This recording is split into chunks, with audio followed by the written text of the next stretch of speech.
आज आपण या रेसिपीमध्ये बघणार आहोत घरातल्या साहित्यातच मस्त अशी छान व्हेज भाजी. अतिशय सुंदर आणि छान अशी रेसिपी आहे ही. बाहेरून काहीही मटेरियल आपल्याला विकत आणायची गरज नाही आहे. जे घरात साहित्य आहे त्याच्यापासूनच आपण ही छान अशी रेसिपी बनवणार आहोत. स्पेशल ही व्हेज लोकांसाठी मटन चिकनपेक्षाही भारी रेसिपी आहे. एकदा जर तुम्ही ही रेसिपी अशी बनवली तर घरचे सारखे सारखे तुम्हाला आठवड्यातून 2दा तरी नक्कीच म्हणतील की हीच रेसिपी बनवा. चला तर वेळ न करता बघूया रेसिपी. पण त्याआधी तुम्ही जर अमोल्स किचनला सबस्क्राईब केलं नसेल तर प्लीज सबस्क्राईब करून घंटीचे बटन दाबा. आता हे घेतलेले आहे मी कांद्याची पात. आता कांद्याची पात आपल्याला ह्याच्यासाठी फ्रेशच घ्यायची आहे. सुकलेली वगैरे अशी चालणार नाही. शक्यतो तुम्ही फ्रेश घेण्याचाच ट्राय करा. म्हणजे आजच मार्केटमध्ये आणून आजच बनवली तर अतिशय सुंदर आणि छान. आता कांद्याच्या पात्याचे आपल्याला बघा, हे कांदे गणा काहीच घ्यायचा नाही. जो गणा बोलतो ना आपण, स्वीट स्वीट असतो, तो जर घेतला तुम्ही तर तुमची भाजी एकदम स्वीट स्वीट होईल. त्याच्यामुळं फक्त आपल्याला पाती घ्यायच्यात, हिरव्या हिरव्या पाती घ्यायच्यात. हे कांद्याचा गणा वगैरे घ्यायचा नाही आहे. चला आपण ही घेतलेलं आहे 1 गड्डी कांद्याची पात. आणि आता आपण याला कट करून घ्यायचं आहे. कट करून घेताना जास्त मोठी साईज पण नाही घ्यायची आणि जास्त लहान साईज पण नाही कट करायची. मध्यम आकाराची आपल्याला कट करून घ्यायची. आणि खरंच सांगतो मी तुम्हाला, एकदा जर तुम्ही ही घरी अशी रेसिपी बनवली तर मी बनवली होती, आता सारखीच मला घरचे हीच रेसिपी आठवड्यातून 2दा तरी बनवायला सांगतात. बघा आता मस्त असं आपण मध्यम साईजचं सर्व हे कट करून घ्यायचं आहे. आणि नक्कीच तुम्ही रेसिपी बनवून बघा. काहीही तुम्हाला स्पेशल मटेरियल बाहेरून आणायची गरजच नाही आहे. घरात आहे त्याच साहित्यापासून बनते रेसिपी. मस्त असं छान मध्यम आकाराचं आपण याला पीसेसमध्ये छान छान कट करून घेतलेलं आहे. बघा तुम्ही पण याच आकाराचं कट करून घ्या, तरच ते कसं आपल्याला कांद्याची पात ना छान अशी टेस्ट लागेल. आता टाकूया ह्याच्यात आपण चवीनुसार मीठ. मीठ चवीनुसारच टाकायचं, कमी जास्त नाही होऊन द्यायचं. आणि आता आपण टाकली आहे ह्याच्यात अर्धा चमचा लाल मिर्च पावडर. मी इथं लाल मिर्च पावडर काश्मीरी वापरलेली आहे. तुम्हाला तिखट हवं असेल तर साधी घरची वापरू शकता. त्याच्यानंतर टाकला आपण अर्धा चमचा ह्याच्यामध्ये कांदा लसूण मसाला. आणि कांदा लसूण मसाल्यानंतर आपल्याला टाकायचा ह्याच्यात ओवा. 1 चमचा ओवा टाकलेला आहे. ओवा भरपूर टाकायचा. आता ओवा का टाकायचा, कारण का बेसन पचायला जड असतं, म्हणून प्रत्येक बेसनच्या कुठलाही प्रकार बनवा तुम्ही त्याच्यामध्ये ओवा खास करून वापरला जातो, कारण का हे ओवा पचनशक्तीसाठी छान असतो. आता आपण टाकले ह्याच्यात बेसन. आणि बेसन सुरुवातीला आपण थोडं थोडं टाकत जायचं आहे आणि ह्याला असं छान मिक्स करून घेऊया. एकदाच तुम्ही बेसन टाकलं तर तुम्हाला कन्सिस्टन्सी कळणार नाही ह्याला किती घट्ट गोळा होणार आहे, किती पातळ होणार आहे. त्याच्यामुळं आता थोडं थोडं बेसन टाकायचं. पहिले 2 चमचे टाकून आपण ह्याला छान मिक्स करून घेऊया. आणि मिक्स करताना जाम ह्याला रगडायचं, असं दाबून दाबून नाही का, छान दाबून. म्हणजे कसं कांद्याच्या पातीचं पाणी सुटल आणि ते बेसनमध्ये मिक्स होऊन छान असा आपला हा गोळा बनण्यास मदत होईल. आता या मिश्रणामध्ये आपल्याला बिलकुलही पाणी वापरायचं नाही आहे. पाण्याचा वापर आपण थोडाही करणार नाही आहे. बिलकुल पण पाणी नाही वापरायचं, कारण का कांद्याच्या पातीचं पाणी सुटल्यामुळं आणि मसाल्याच्या पाण्याच्या आणि मिश्रण आपलं छान असं घट्ट होऊन जातं. तर पाणी बिलकुल वापरू नका. बघा आता हे दाबून दाबून थोडंसं पिळलं की असा गोळा झालेला आहे. आता परत आपण करूया थोडंसं ह्याच्यात 1 ते 2 चमचे बेसन ॲड. बेसन मी पहिलं सांगितलं तुम्हाला, थोडं थोडंच ॲड करा. जास्त जर ॲड केलं तर तुम्हाला बेसनची टेस्ट जास्त लागेल आणि कांद्या पातीची टेस्ट तुम्हाला कमी लागेल आणि भाजी तुमची हवी तशी एकदम टेस्टी बनणार नाही. आता परत बेसन टाकून आपण ॲड केलेलं आहे हे आणि मस्त ह्याला गोळा बनवून घेऊया. आता तुम्ही परत एकदा हात धुवून घ्या, म्हणजे कसं हे हाताला चिटकलेलं सगळं निघालं तर गोळा बनवायला आपल्याला मदत होते. आता परत बघा मस्त असा गोळा आपला तयार झालेला आहे. आणि घाबरायची गरज नाही. यावेळेस पण तुम्हाला गोळा एवढा लिचपीचा वाटण, हा एकदम नाही का असा पातळ वाटण की होतात की नाही, पण काही टेन्शन घ्यायची गरज नाही. अतिशय छान असे तुमचे वडे मुटके बनवून तयार होतात. आता हे कांद्यापातीचे मुटके रेसिपी आपण बघत आहोत. चला तर तुम्ही अजून व्हिडिओला लाईक केलं नसेल तर प्लीज व्हिडिओला लाईक करून एक कमेंट करून मला सांगा कशी वाटते तुम्हाला रेसिपी. आणि आता आपण घेतलेली आहे एक चाळणी आणि चाळणीला तेल छान असं लावून घ्यायचं आहे, जेणेकरून आपण हे मुटके ह्याच्यामध्ये ठेवणार आहोत बनवून, ते चिटकणार नाही आहे. तर चाळणीला तेल लावणं अतिशय गरजेचं आहे. आता बघा तुम्ही हात असा मस्त थोडा, किंवा हाताला तेलही लावून घेऊ शकता, पाणी लावू शकता, कारण काही हाताला चिटकू नये म्हणून पाणी किंवा तेलाचा वापर करू शकता, जे तुम्हाला योग्य वाटेल तुम्ही वापरू शकता.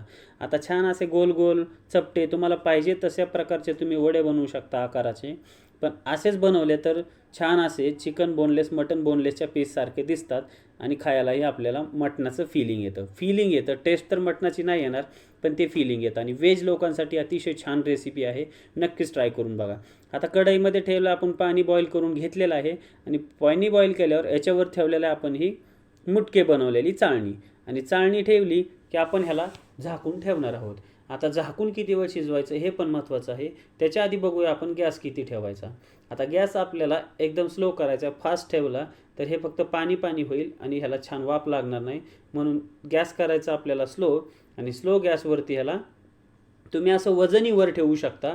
असं काही नाही आहे, तुम्हाला जर वाटलं ना वाफ बाहेर नाही निघून द्यायची तर छान असं काहीतरी वजन ठेवून ह्याला 10 मिनिट मोजून घड्याळाच्या काटा लावून 10 मिनिट ह्याला छान असं वाफवून घ्या. झालेले आहेत तुमचे हे मुटके तयार. बघा आता मस्त ह्याचा कलर पण आलेला आहे छान आणि मसालेदार. आपण ह्याच्यात लाल मिरची, ओवा, सर्व मसाले टाकल्यामुळे तुम्हाला जर अजून गरम मसाला वगैरे आवडत असेल तर तुम्ही टाकू शकता आणि हे असं बनवून घेऊ शकता. आता बघा अगदी सहजपणे बाजूला झालेले आहेत आणि आता आपण ह्याला घेऊया काढून. आता वडे थंड घेणं गरजेचं आहे. आता वडे थंड होतात तोपर्यंत आपण इकडं करूया तडका तयार. आता घेतलेला आहे आपण तेल, 2 ते 3 चमचे तेल घ्यायचं आहे. जास्त तेल नाही घ्यायचं आपल्याला, कारण का जास्त तेल घेणं आरोग्यास हानिकारक असतं. त्याच्यामध्ये टाकला 1 चमचा जिरा आणि 8 ते 10 लसणाच्या पाकळ्या बारीक करून. आता त्याच्यात टाकायचे आपल्याला कांदापात. बघा 2 ते 3 चमचे कांदापात टाकायची. ही हिरवी कांदापात टाकल्यामुळं काय होतं, तुम्हाला जो रस्सा असतो ना त्याचा रस्स्यामध्ये कांदापातीचा अजून छान फ्लेवर येतो. ही हिरवी कांद्याची पात बेसनच्या फ्लेवरला मारते, म्हणजे कमी करते आणि मस्त तुम्हाला सगळ्या भाजीचा कांद्याचा फ्लेवर असा येतो. आता हिरवी कांद्याची पात टाकल्यानंतर परत एक टाकला आपण याच्यात कांदा कट करून. एक कांदा छान असा लहान बारीक कट करून टाकायचा आहे आणि ह्याला आपण मस्त ब्राऊन करून घ्यायचं आहे. छान असा कांदा भाजला पाहिजे. आणि ह्याच्यात टाकूया आता आपण मसाले. 1 चमचा गरम मसाला टाकल्यानंतर आपण टाकूया 1 चमचा कांदा लसूण मसाला आणि अर्धा चमचा हळद. आता हळद टाकल्यानंतर आपल्याला टाकायचं ह्याच्यात 1 चमचा लाल मिरची पावडर मी परत कश्मीरीच वापरलेली आहे. तुम्हाला तिखट हवं असेल तर तुम्ही प्रमाण कमी जास्त करू शकता. आता ह्याला छान आपण फ्राय करून घेऊया. 20 ते 30 सेकंद फ्राय करायचे. मसाले जाळायचे नाही आपल्याला, तरच आपल्या भाजीचा फ्लेवर आणि कलर छान येतो. आता ह्याच्यात टाकत आहे मी 3 ते 4 चमचे ग्रेव्ही. ही ग्रेव्हीची रेसिपी मी खाली टाकलेली आहे, तुम्ही बघू शकता. आपल्या चॅनलवर सगळी उपलब्ध आहे. आणि ही ग्रेव्ही एकदा बनवून ठेवली तर तुम्ही कुठलीही भाजी 2 ते 3 मिनिटात सहज बनवू शकता. अशी ग्रेव्ही खूप छान रेसिपी आहे, तुम्ही नक्कीच जाऊन चॅनलवर बघा. आता ह्याला आपण छान मिक्स करून घेतलेलं आहे, पण ग्रेव्ही थोडीशी एकजीव होईपर्यंत खाली लागतं मसाला, म्हणून याच्यात टाकलं आहे आपण फक्त वाटी इसळून पाणी. जास्त पाणी नाही टाकायचं आपल्याला, वाटी इसळून टाकायचं जेणेकरून मसाले आपले ग्रेव्हीमध्ये एकजीव होण्यापर्यंत खाली लागले नाही पाहिजे. आता 2 ते 3 चमचे पाणी टाकल्यानंतर आपण ह्याला फुल गॅसवरती मस्त असं एकजीव करून घेऊयात. चला मग तुम्ही अजून चॅनलला सबस्क्राईब केलं नसेल तर अमोल चॅनलला प्लीज सबस्क्राईब करून घंटीचे बटन दाबा. अशाच नवनवीन रेसिपी आपण चॅनलवर घेऊन येत असतो. बघा आता हे मस्त सगळं पाणी आटलेलं आहे आणि घट्ट झालेलं आहे. आता हे सगळं मिश्रण एकजीव झाल्यानंतरच आपल्याला टाकायचं ह्याच्यात पाणी. आणि तुम्हाला जर एकदम सुक्कं खायचं असेल, एकदम नाही का सुक्की भाजी खायची असेल तर तुम्ही पाणी स्किपही करू शकता. पण थोडंसं आपण लपथपीत बनवणार आहोत आणि पाणी ह्याच्यामुळं टाकायचं. हे वडे आपण थोडंसं बेसन मिक्स केलं होतं ना, मुटके बनवताना बेसन मिक्स केलं होतं, तर ते आता आपण 1 ते 2 मिनटं भाजी शिजवताना बेसन पाण्यामध्ये लगेच विरघळलं जातं, म्हणून थोडंसं पाणी टाकायचं आहे जेणेकरून हे परत घट्ट होईल. आता पाणी टाकून ह्याला छान असं 2 ते 3 मिनटं मस्त शिजवून घ्यायचं आहे, जास्त नाही, स्लो गॅसवरच. आता वडे आपण वाफवलेले आहेत, मसाला पण आपला रेडीमेड आहे, त्याच्यामुळे जास्त वेळ वाफवायची गरज नाही आहे, जास्त वेळ शिजवायचं पण नाही आहे. आता टाकले आहेत आपण हिरवी मैना आणि 2 ते 3 मिनिट स्लो गॅसवर आपण ह्याला शिजवून घेऊया. बघा कसा मस्त छान कलर आला आहे. आणि व्हेज लोकांसाठी स्पेशल तुम्ही चिकन मटनपेक्षाही भारी रेसिपी, नॉनव्हेज जरी असाल तुम्ही नॉनव्हेज जरी खात असाल तरी पण एकदा रेसिपी नक्कीच टेस्ट करून बघा, ट्राय करून बघा. कसा मस्त छान कलर आलेला आहे आणि खायलाही अतिशय सुंदर. तुम्ही भाताबरोबर, चपातीबरोबर, ब्रेडबरोबरही खाऊ शकता, एवढी छान अशी रेसिपी आहे. राईसबरोबर तर अतिशय सुंदर आणि सुंदर रेसिपी आहे, नक्कीच ट्राय करून बघा. रेसिपी आवडली असेल तर प्लीज एक व्हिडिओला लाईक करा, कमेंट करून मला सांगा तुम्ही रेसिपी कशी आहे, छान आहे की नाही. आणि चॅनलला सबस्क्राईब केलं नसेल तुम्ही अमोल्स किचनला, तर अशाच साध्या आणि सोप्या पद्धतीच्या रेसिपी बघण्यासाठी प्लीज माझ्या चॅनलला सबस्क्राईब करून घंटीचे बटन दाबा. भेटूया अशाच एका नवीन व्हिडिओमध्ये. तोपर्यंत नमस्कार.